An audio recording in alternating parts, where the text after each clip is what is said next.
半完全ソールドアウトになったアングラ。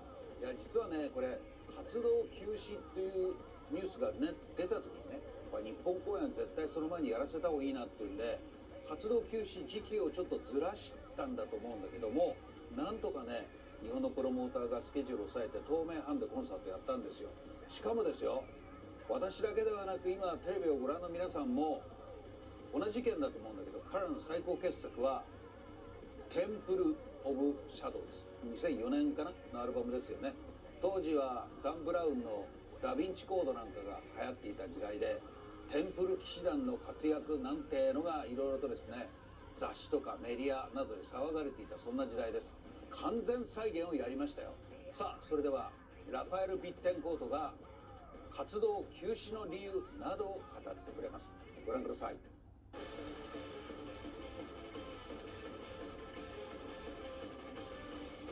There are so many reasons, okay? Not only one single reason, but we've been working a lot.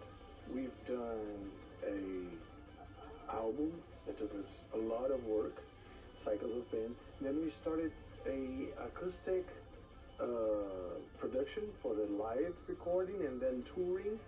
And then we started to tour celebrating the Temple of Shadows, which is another album and very, very tough songs to learn and to play.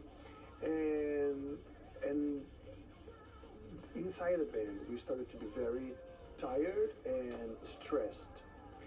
Some people were also talking about leaving the band because of such a stress and tiring schedule that we were going through.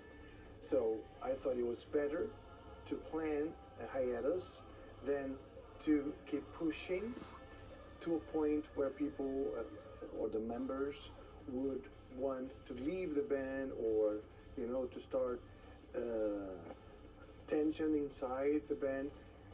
So to protect the lineup, to protect what we have now, that we thought it would be to have some hiatus so we could organize our plans and our thoughts, the way we relate with the band and everything.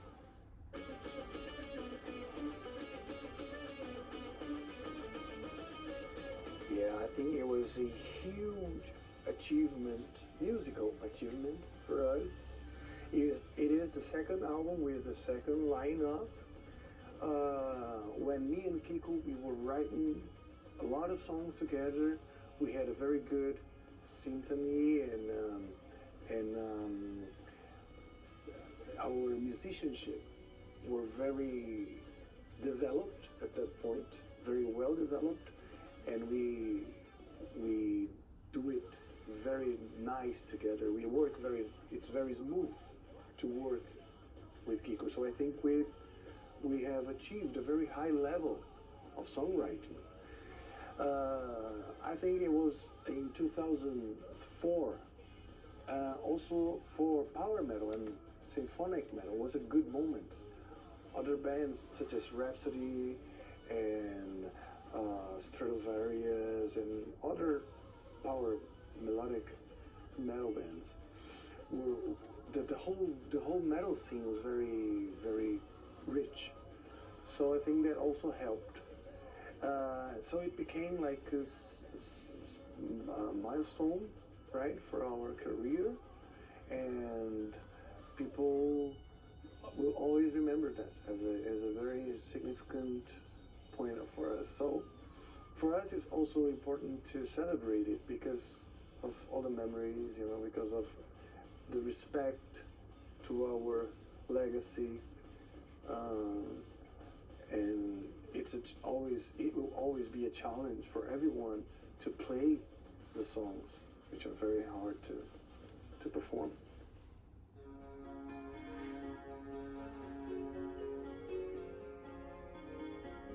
Oh yeah, it was a shock, first of all, then a feeling of emptiness because we weren't working together for many years, but when he passed away, I realized that he was a very big part of my life.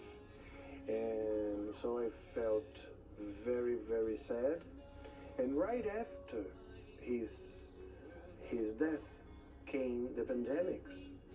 And in the same year that ANGRA passed away, my father also died. So I had that grief, and then during the COVID times, you know, the loneliness. So it was a good moment to rethink life, what is important, you know, like what is priority for me. So it was also a very important moment for me to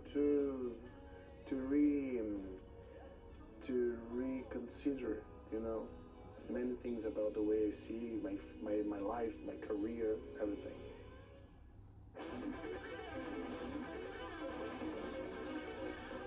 Well, first of all, obviously the passion for making music and some sort of obsession that I have for challenge.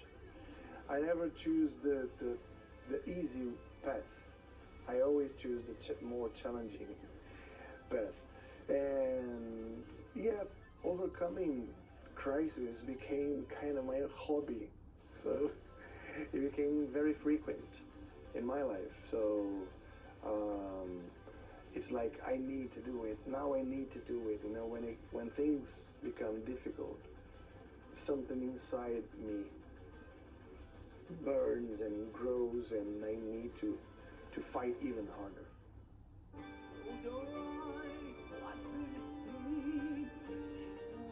I want to thank all the Japanese fans for the great support through the years. It's been 34 years. We started our history here in Japan. We started our connection with the crowd through the Japanese fans. So I have to thank you all for showing up to our concerts, for being so supportive through our careers, especially because you helped us to shape our standards. When we started, we were too young. We were 19 years old, but the Japanese crowd made us very conscious that the standards should always be high: songs, arrangement, productions, the performance. So I have to really thank you all for helping us being what we are today. どうもありがとうございました。